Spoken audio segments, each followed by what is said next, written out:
राक्षस हूँ।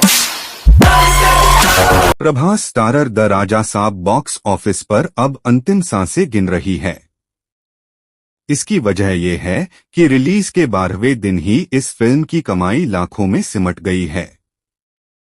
Prabhas starrer the राजा साहब को सिनेमाघरों में आए अभी 2 हफ्ते भी पूरे नहीं हुए हैं, लेकिन इस फिल्म का सफर अब बॉक्स ऑफिस पर खत्म होता हुआ नजर आ रहा है।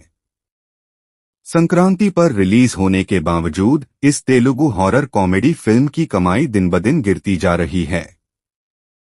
यहां तक कि अब 1 करोड़ कमाना भी इसके लिए मुश्किल हो गया है।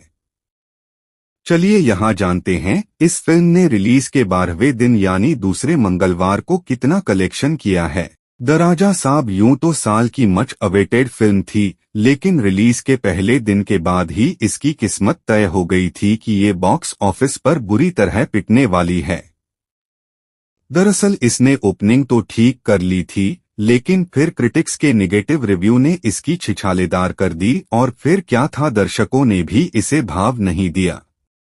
फिल्म की कमजोर कहानी और खराब डायरेक्शन को इस फिल्म के पीटने की वजह बताया जा रहा है। शॉकिंग बात यह है कि रिलीज के 12 दिन बाद भी ये भारी भरकम बजट में बनी फिल्म 150 करोड़ भी नहीं कमा पाई है। अब रिलीज के 12वें दिन ही ये फिल्म लाखों में सिमट गई है। इन सब के बीच फिल्म के कलेक्शन की बात करें तो इस फिल्म ने रिलीज के पहले हफ्ते में 130 करोड़ कमाए थे। वहीं 8वें दिन इसने 3.5 करोड़, 9वें दिन 3 करोड़, 10वें दिन 2.6 करोड़ और 11वें दिन 1.35 करोड़ कमाए थे। वहीं सैकनेल की अर्ली ट्रेंड रिपोर्ट के मुताबिक द राजा साहब ने रिलीज के 12वें दिन यानी दूसरे मंगलवार को 73 लाख का कलेक्शन किया है। इसी के साथ द राजा साहब की 12 दिनों की कुल कमाई अब 141 करोड़ रुपए हो गई है। मारुति निर्देशित द राजा साहब का बजट 400 करोड़ रुपए बताया जा रहा है। वहीं रिलीज के 12 दिनों में निर्माताओं ने अब तक एस्टिमेटेड इन्वेस्टमेंट का 35% ही वसूल किया है। ऐसे में ये फिल्म बॉक्स ऑफिस पर डिजास्टर साबित हुई है, जिसने मेकर्स को तगड़ा नुकसान पहुंचाया है।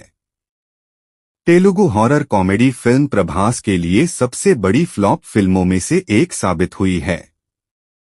द राजा साहब प्रभास की दूसरी सबसे कम कमाई करने वाली फिल्म है। हैरानी की बात यह है कि मंगलवार को छूट के बाद भी ये कमाई नहीं कर पाई और लाखों में सिमट गई। बॉक्स ऑफिस पर इसकी निराशाजनक रफ्तार को देखते हुए लग रहा है कि मारुति की यह फिल्म जल्द ही सिनेमाघरों से हट जाएगी।